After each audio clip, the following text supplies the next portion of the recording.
Hello everyone! Welcome back to Old Charles, your trusted channel for coin values, history, and collecting tips. Today, we're diving deep into the fascinating world of the United States 5-cent coin, also known as the Jefferson Nickel, from the year 2002. We'll cover its historical background, design details, minting numbers, conditions, and of course, its value today in both circulation and collectible grades. So, if you're a coin collector or just curious about the change in your pocket, make sure to watch until the end. The Jefferson Nickel has been one of America's longest-running coin series.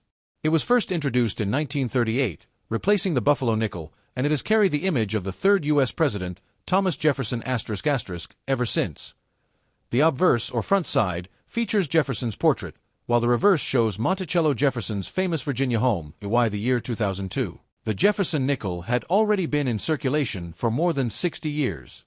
This was right before the U.S. Mint started making major design changes between 2004 and 2006 as part of the Westward Journey Nickel series. So, the 2002 nickel represents one of the last years of the classic Monticello reverse design before those changes.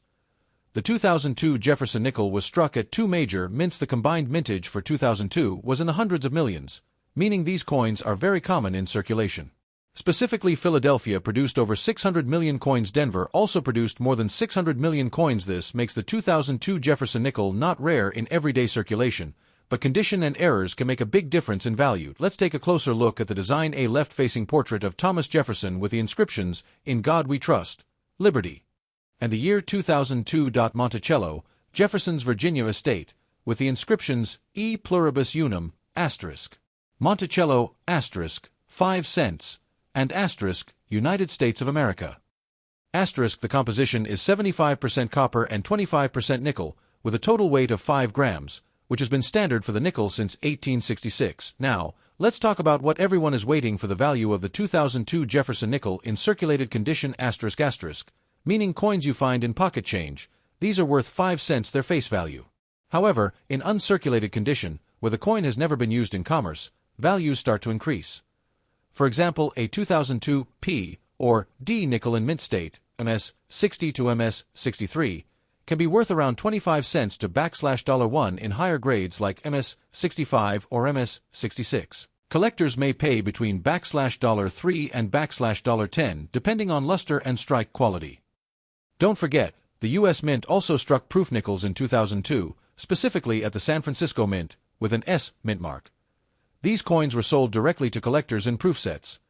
Proof nickels feature a mirror-like finish and are struck with special dies. A standard 2002 S proof nickel can be worth around $3 to $5, while a deep cameo, graded PR 69 or PR 70, can reach up to $20 or more, depending on demand.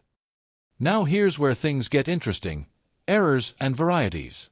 Some 2002 nickels show minting mistakes such as double die errors, asterisk asterisk, on the obverse or reverse, off-center strikes, or even clipped planchets. These error coins can sell for $20 to several $100s, depending on the rarity and severity of the mistake.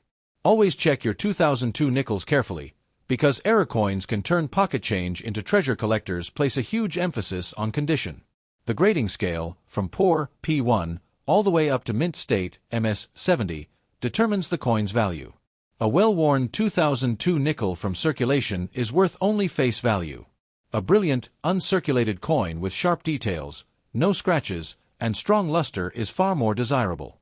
Professional grading services like PCGS or NGC can authenticate and grade your coin, which often increases its resale value. So, what's the final word on the 2002 Jefferson Nickel in circulation?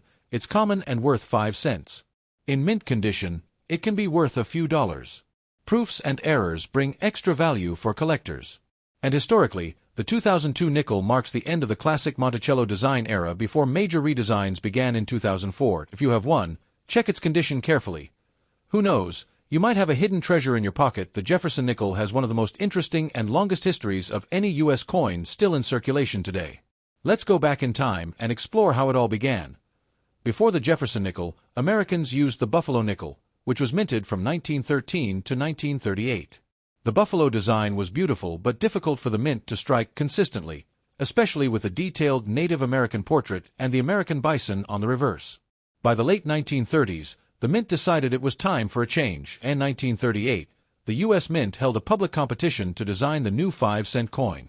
The winning design came from Felix Schlag, a German-born American sculptor.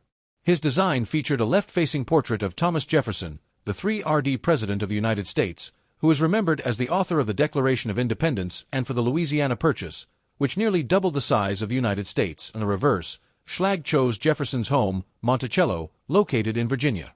Monticello was not just Jefferson's house. It was also a symbol of his architectural skills, his love for science and innovation, and his vision of America as an agricultural democracy. The building had been completed in the early 1800s and became an iconic representation of Jefferson's life. When the coin was first issued in October 1938, Americans welcomed it with enthusiasm.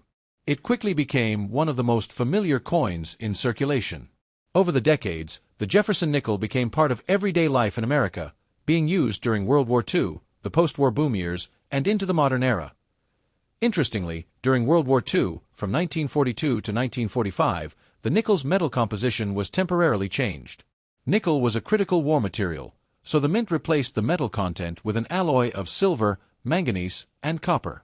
These so-called war nickels can still be found today and are easy to identify because they feature a large mint mark above Monticello on the reverse.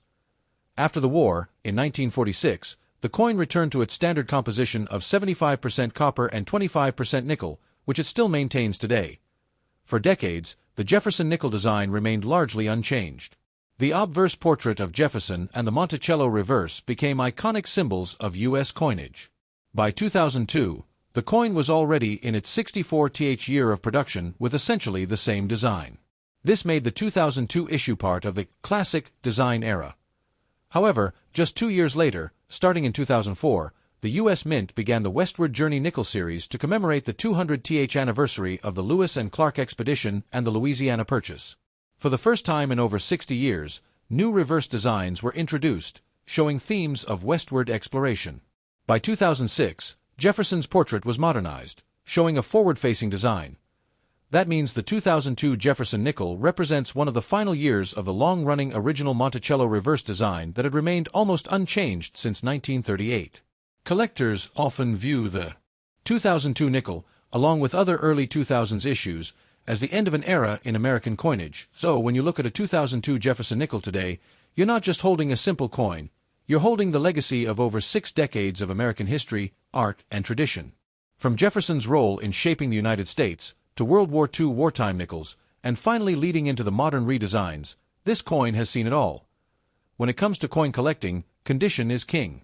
The difference between a coin that has circulated for years and one that was carefully preserved from the day it left the mint can mean the difference between a nickel worth just face value and one worth several dollars, or more if graded professionally. Let's break down how condition affects the 2002 Jefferson nickel. Most 2002 nickels you'll find in your pocket change today are circulated coins.